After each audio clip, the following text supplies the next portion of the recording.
Et si je vous disais que tout ce que l'on connaît autour de l'apprentissage est faux?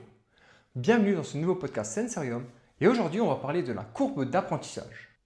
Il existe en effet cette vieille croyance de penser que l'apprentissage se passe comme ça. Une belle courbe, bien rectiligne, bien linéaire et qui va vers le haut. Et qu'il suffit de s'entraîner pour progresser. C'est-à-dire que j'ai mon niveau de base, je m'entraîne, je progresse. Je m'entraîne, je progresse. Je m'entraîne, je progresse. Et au fur et à mesure, on aura la compétence souhaitée. Que ce soit apprendre à jongler, que ce soit apprendre un nouveau geste technique ou simplement apprendre une nouvelle langue.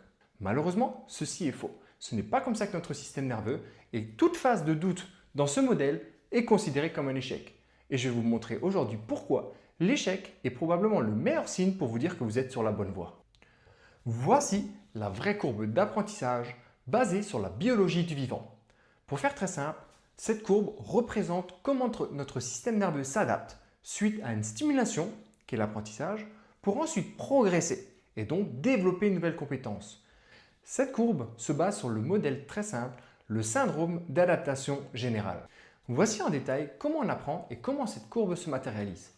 Pour faire très simple, on va suivre cette courbe-là. Dans un premier temps, ici, il y a la stimulation ou l'entraînement. Pour faire très simple, pour imager, c'est notre séance d'entraînement qu'on est en train de faire pour développer un geste technique. Je souhaite apprendre le Wing Chun, je vais faire une séance de Wing Chun. Je souhaite apprendre un nouveau terme, une nouvelle langue, je vais faire ma séance de révision avec mon professeur, etc. C'est la phase de stimulation. Ensuite, une fois qu'on a fait notre phase de stimulation, s'ensuit une période de creux. Et c'est là généralement qu'on a tendance à mal comprendre l'apprentissage. On pense encore une fois que l'apprentissage, tout est beau, il y a des papillons, il y a le soleil, etc. Et que chaque entraînement va nous dire « je serai meilleur demain, je serai meilleur demain, je serai meilleur demain ». Sauf que ceci est faux. Parce qu'il y aura toujours, dans toute biologie du vivant, cette phase de bas. Et c'est là, dans cette phase, qui est un petit peu le piège. On commence à se démoraliser. On commence à dire « ah, c'est trop dur pour moi. Cet apprentissage n'est pas fait pour moi.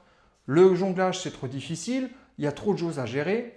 Je n'ai pas le temps pour ça. » En bref, on va chercher toutes les excuses de manière à ne pas reproduire notre prochaine séance. C'est donc justement dans cette phase que beaucoup de personnes abandonnent.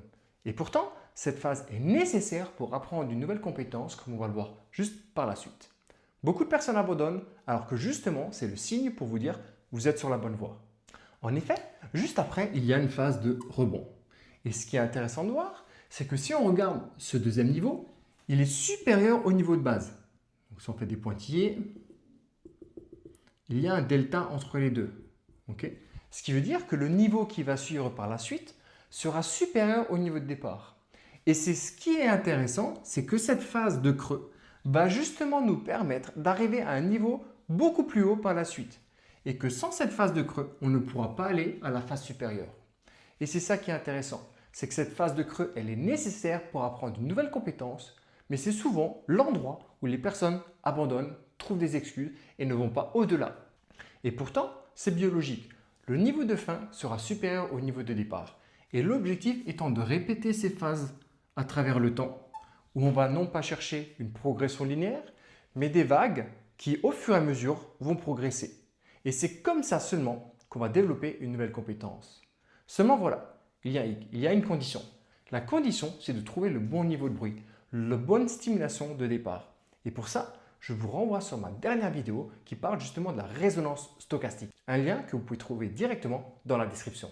Mais s'il y a une chose à bien retenir à travers cette vidéo, c'est que toutes les phases de doute que vous ressentez lorsque vous développez une nouvelle compétence, elle est normale, elle est biologique. Mais c'est justement quand cette phase de doute apparaît que vous devez vous dire c'est bien, c'est correct parce que ça respecte le processus d'apprentissage. Et c'est la condition sine qua non de développer une nouvelle compétence.